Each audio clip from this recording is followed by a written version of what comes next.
కృషి చేయాలని సందర్భంగా అందరినీ నేను కోరుతున్నాననేటువంటి మాట కూడా మీతో నేను మనవేస్తున్నాం.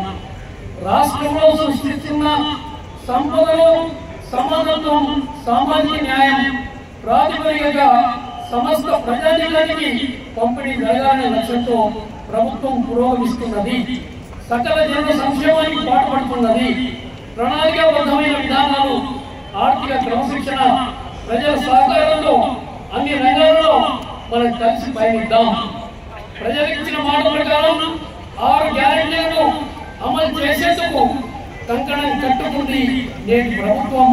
అభివృద్ధి సంక్షేమ పథకాల